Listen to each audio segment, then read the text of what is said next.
Hola amigos, en este vídeo relacionado al curso de embriología humana, resolveremos un pequeño banco relacionado al tema sobre la fecundación.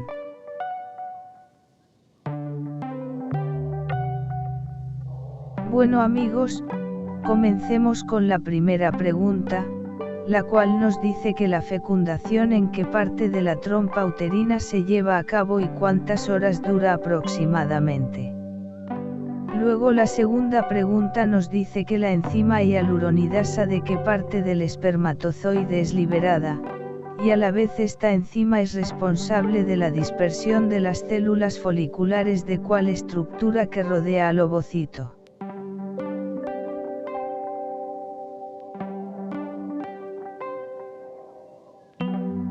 Bueno amigos, las respuestas son las siguientes.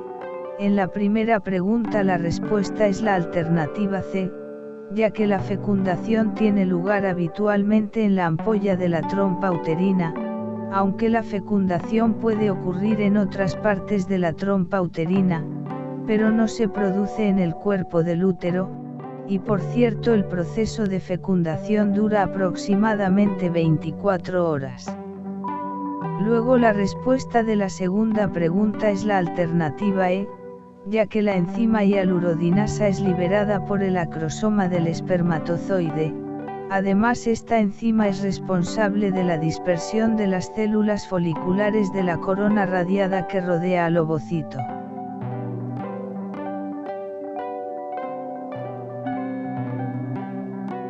A continuación, la tercera pregunta dice, la zona pelúcida es destruida por enzimas como la acrosina y cuáles enzimas más, de manera que el espermatozoide llegue a cuál célula germinal. Luego la cuarta pregunta dice, en cuanto el espermatozoide atraviesa la zona pelúcida tiene lugar una reacción de zona que la hace tener que cualidad especial cuando quiere pasar más espermatozoides.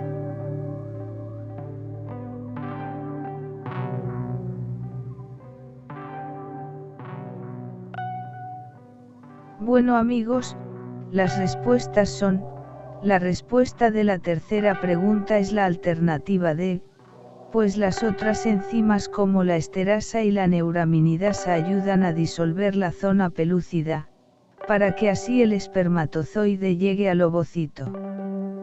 Luego la respuesta de la cuarta pregunta es la alternativa B, pues cuando el espermatozoide atraviesa la zona pelúcida, ocurre la reacción de zona, la cual hace un cambio en las propiedades de la zona pelúcida, ocasionando que la zona pelúcida se vuelva impermeable a otros espermatozoides.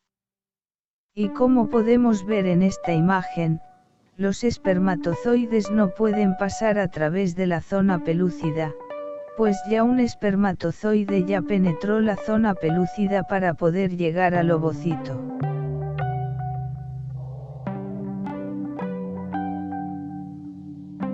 Seguidamente la quinta pregunta dice, en la fase de fusión de las membranas del ovocito y espermatozoide, las membranas celulares de estos desaparecen individualmente ¿en qué zona?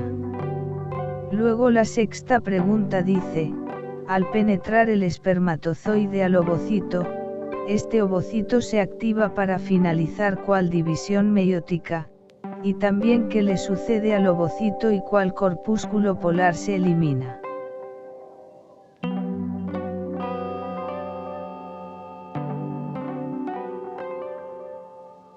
Bueno amigos, las respuestas son las siguientes.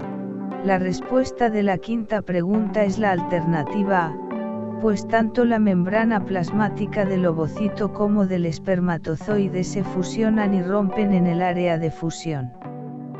Luego la respuesta de la sexta pregunta es la alternativa C, pues al penetrar el espermatozoide al ovocito, este ovocito se activa para finalizar la segunda división meiótica, además también madura el ovocito y se elimina el segundo corpúsculo polar.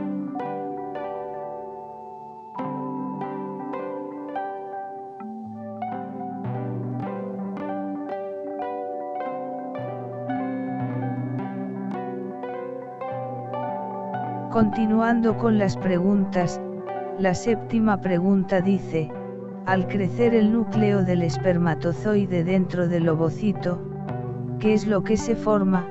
Y al mismo tiempo que parte del espermatozoide experimenta degeneración. Seguidamente la octava pregunta dice, a medida que los pronúcleos se fusionan dan lugar a una agregación con qué característica única de cromosomas, luego así entonces el ootido en qué se transforma.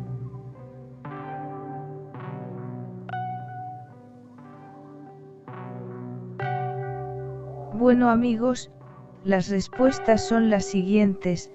La respuesta de la séptima pregunta es la alternativa C, pues al crecer el núcleo del espermatozoide dentro del ovocito se forma el pronúcleo masculino y también la cola del espermatozoide se degenera. Luego la respuesta de la octava pregunta es la alternativa B, pues en cuanto los pronúcleos se fusionan en un único agregado diploide de cromosomas, el ootido se transforma en cigoto. Esta agregación es única ya que estamos hablando de la especie humana, pues los humanos poseen 23 pares de cromosomas. Seguidamente la novena pregunta dice, el cigoto es único desde el punto de vista genético debido a que la mitad de sus cromosomas proceden de cuál progenitor y cuánta cantidad de cromosomas proviene del padre.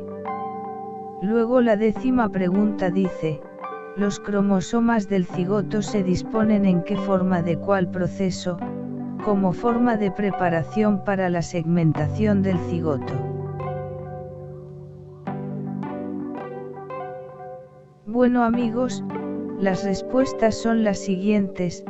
La respuesta de la novena pregunta es la alternativa C, pues el cigoto de la especie humana posee 23 pares de cromosomas.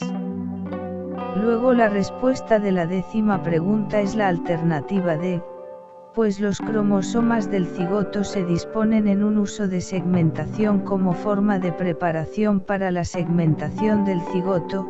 Además hay que agregar que un uso se refiere en mitosis y meiosis al conjunto de microtúbulos implicados en el movimiento de cromosomas.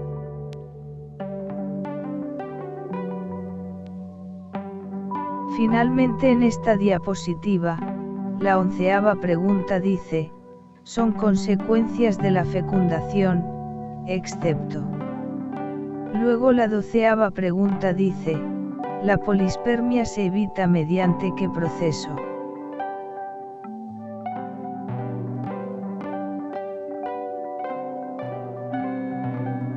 Bueno amigos, las respuestas son las siguientes. La respuesta de la onceava pregunta es la alternativa E, pues la fecundación sí determina la variación de la especie humana. Luego la respuesta de la doceava pregunta es la alternativa C, pues esta reacción tiene lugar cuando el espermatozoide atraviesa la zona pelúcida, así entonces esta reacción hace que se produzca un cambio en las propiedades de la zona pelúcida, la cual se vuelve impermeable al paso de otros espermatozoides y así esta reacción evita la polispermia. Bueno amigos, esto ha sido un pequeño banco de preguntas sobre el tema de la fecundación relacionado al curso de embriología humana. Hasta luego.